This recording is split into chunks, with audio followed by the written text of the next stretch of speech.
Terima kasih Anda masih bersama kami di Sapa Indonesia Malam, Saudara. Saat ini yang memang didorong secara khusus oleh Kompas TV adalah percepatan melacak sebaran corona. Salah satunya yang sudah terbukti efektif di beberapa negara, yang paling dipuji secara global adalah Korea Selatan, di mana mereka ketika sudah merasa bahwa ini suasananya genting bisa mengetes sampai 10.000 orang sehari. Kapan kita bisa seperti itu? Ya, persoalan untuk melakukan pengetesan ini memang persoalan tersendiri karena tidak mudah ya. Itu membutuhkan satu alat khusus. Tetapi Presiden sudah menyampaikan bahwa kita akan segera punya 10.000 ya, 10.000 test kit sehingga terhadap 10.000 test kit. 10.000 Korea Selatan test kit, 10.000 per hari loh. ya, itu tadi persoalannya. Ini adalah masalah kemampuan negara yang eh, dunia global mengalami problem yang sama. Nah, pada konteks itulah kita menyiapkan diri. Kita berkomunikasi juga dengan negara-negara tetangga untuk memastikan kita dapat dukungan dari mereka di dalam melakukan tes ini. Gitu. Jadi memang belum sempurna ya, memang belum sempurna apa yang dilakukan oleh pemerintah, tetapi kita berusaha untuk lebih baik di dalam menangani COVID-19 ini. Pak Zubairi sudah puas dengan jawaban ini? Kenapa? Sudah puas dengan jawaban ini? Akan Iya, mendatangkan 10.000. maka kan tadinya hanya di laboratorium Balitbang, kemudian mulai kemarin katanya Senin besok sudah akan dimulai dengan di tempat lain. Ya, saya cuma mohon agar pada akhir minggu depan itu harus dicapai, sebaiknya dicapai sekitar 10.000. Itu tidak mudah memang, tetapi memang ini manajemen bencana, jadi memang tidak ada yang mudah, artinya semua tenaga memang harus dilibatkan. Ya kemarin BIN Silakan, juga Pak Wan. BIN manggil ahli virologi untuk melakukan riset bersama dan situ untuk menemukan obat yang tepat untuk ini dan sekarang sudah berlangsung. Jadi ini kita juga nantinya sudah ada waktu tepat Definisi untuk obat ini apa? Karena kan vaksinnya memang bikin vaksin aja butuh waktu 1,5 tahun. Nah ini kita semua ahli virologi lah yang nanti akan juga menyampaikan hal itu karena kepakarannya kan ada di mereka, tapi kita bekerja sama dan semuanya saling mengisi lah. Kita kan namanya upaya ya, kalau ini kan kita maksimalkan. Oke. Dan mudah-mudahan bisa ada jalan. Silakan. Lah kalau Zubairi. mengenai obat ini sampai hari ini lebih dari 70.000 dinyatakan sembuh. Lebih dari 70.000 orang. 80% dari semua yang sakit itu ternyata mild, ringan. Sebagian memang berat harus dirawat, sebagian lagi harus masuk ICU dan sebagian yang di ICU menjadi agak banyak yang meninggal, 60% lebih. Namun kalau yang dari total global itu yang meninggal hanya 3,4%. Jadi memang angka kematian rendah dengan cara Tapi pengobatan yang penyebarannya sekarang. kan penularannya kan sangat tinggi. Kenapa? Penularannya sangat tinggi. Penularan sangat tinggi ya, menyebar cepat sekali. Cuman problemnya kalau mengenai pengobatan tidak terlalu khawatir dalam arti kata pengobatan sederhana sekarang ini ya cairan, ya obat panas, ya obat batuk, ya oksigen, ya respirator itu cukup untuk menolong banyak sekali pasien dengan Bung Heri corona. silakan. Maksudnya begini, ini poin bagus, tapi kita harus masuk ke soal yang teknikal di lapangan. Yang meninggal itu 3% ya, 3,4 ya. 3,4%. Tapi siapa mereka? Mereka itu manula. Ya kan, orang-orang yang di atas 70-80 tahun. Ya. Satu. Yang kedua, kalau saya perhatikan gaya juru bicara penanganan situasi ini, Pak Agus itu, Pak Ahmad Yuryanto. Pak Ahmad Yuryanto itu selalu bilang dalam beberapa kasus ada penyakit bawaan lainnya. Nah, maksud saya ini loh, yang harusnya situasi lapangan itu responsif.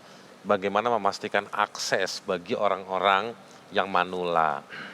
Kalau sekedar mengumumkan 100 rumah sakit, disimulasikan apakah manula itu bisa menghubungi 100 rumah sakit itu. Jangankan 100, 1.000 rumah sakit pun harus disimulasi. Bisa nggak manula-manula itu mengakses. Yang baru mengumumkan bebas dari BPJS akan ditanggung baru DKI, Anies. Yang lain 400 kepala daerah akan sikapnya sama atau tidak. Misalnya kayak begitu. Simulasi itu Mas Sigit yang harus dilakukan. Jadi jangan cuma bikin di atas kertas, pakai teori, tapi simulasi di lapangannya kacau balau. Misalnya di persahabatan tadi orang udah ngantri lama-lama, tiba-tiba ditinggal kabur. Saya bisa pahami psikologinya para pekerja kesehatan di sana. Capek mungkin segala Kalau macam. Mas Ari, kalau kebijakan pemerintah terkait dengan pemeriksaan yang direkomendasikan oleh dokter bahwa ada kemungkinan dia kena COVID-19 itu adalah gratis, ditanggung oleh pemerintah ya, sepanjang dia adalah direkomendasikan oleh dokter. Oke. Nah, yang belum dibahas lebih lanjut adalah memang kalau inisiatif pribadi yang tidak ada rekomendasi dari dokter untuk pemeriksaan. Tapi Jadi, maksud saya simulasi Mas Sigi. itu satu. Lalu yang kedua, sebenarnya call center itu bisa didayagunakan ya. Pemerintah kan juga sudah membuat, pemerintah DKI dan pemerintah daerah yang lain juga melakukan itu.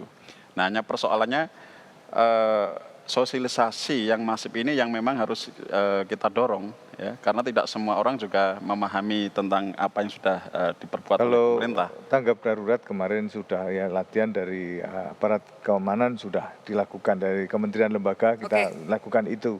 Kemudian masing-masing bagi untuk sosialisasi dan kita juga minta kepada masing-masing pihak. Kementerian kan punya humas itu untuk terus melakukan literasi publik baik untuk lingkungan kementeriannya maupun juga kepada publik, dan kita juga bersama-sama terjun di lapangan untuk melakukan disinfektan. Menurut Gini Pak, menurut dia.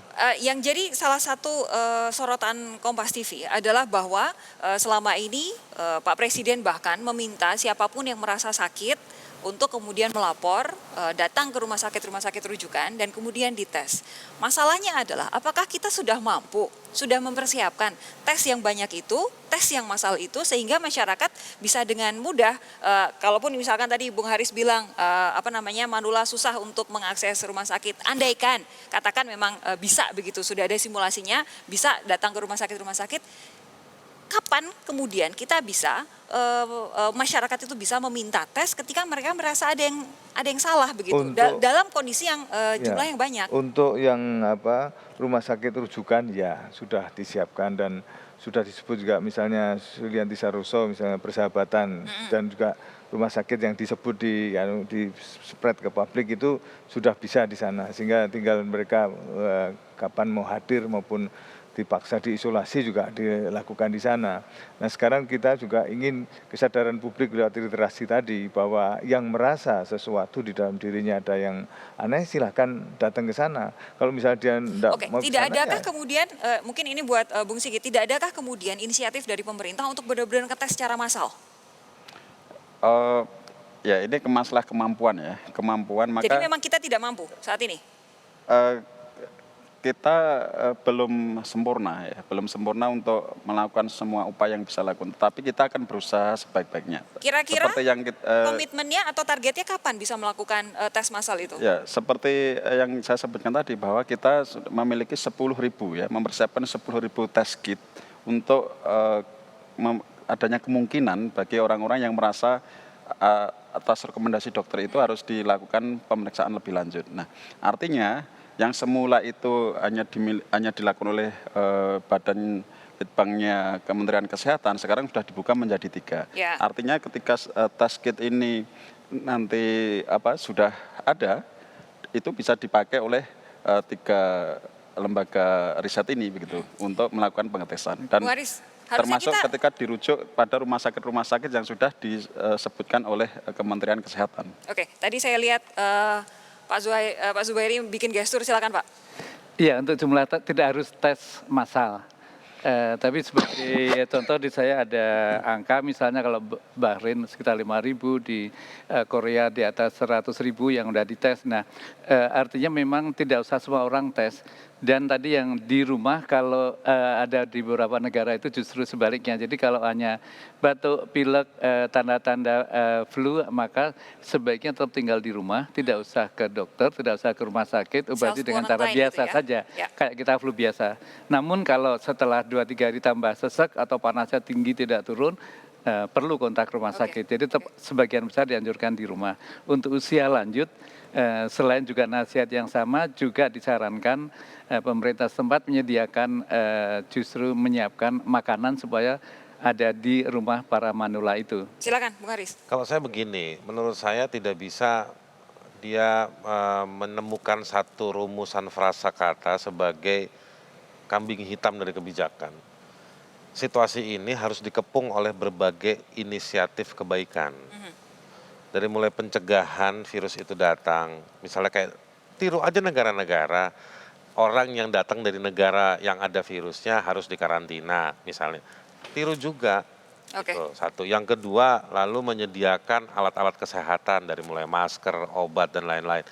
Belum ditemukan obatnya, tapi varian-varian untuk menyehatkan badan dilakukan. Pastikan itu ada. Yang ketiga misalnya fasilitas kesehatan. Puskesmas, tadi saya udah ngomong puskesmas. Puskesmas pusat kesehatan masyarakat. Jadi pusat senter kesehatannya masyarakat ada di tiap kecamatan. Apa ceritanya hari ini? Oke, baik. Makan APBN itu. Nggak pernah dalam sejarah Republik ini, semenjak ada undang-undang peraturan yang ngasih duit buat puskesmas, duitnya dikurangin, nggak pernah. Mobilisasinya bagaimana? Oke. Jangan lagi presiden ngomong ngetes yang kayak mau di Amerika, yang kayak sistem ATM itu, Pak. Jangan. Tapi sekarang membangun kesiapsiagaan. Kalau orang diumumin nih, ciri-cirinya begini, ciri-cirinya begini. Orang udah ketemu ciri-cirinya. Dia datang ke rumah sakit A, ke rumah sakit B yang tadi disebutin sama Pak Wawan. Rumah sakitnya bisa kerja nggak? Ada nggak? Atau ada problem psikologis dari para pekerjanya? Kita juga nggak tahu nih kita aman apa enggak. Baik. Itu yang jadi berantakan hari ini. Oke, Itu kita akan situasi lanjutkan. hari ini. Kita akan lanjutkan sesaat lagi selepas jeda. Saya juga nanti akan tanya kepada Pak Wawan. Jadi spesifik apa sih kerjanya BIN dalam gugus tugas Nah, yang itu baru saja dia tuh, dibentuk ya oleh kan? Presiden. Sesaat lagi saudara jangan kemana-mana, tetap bersama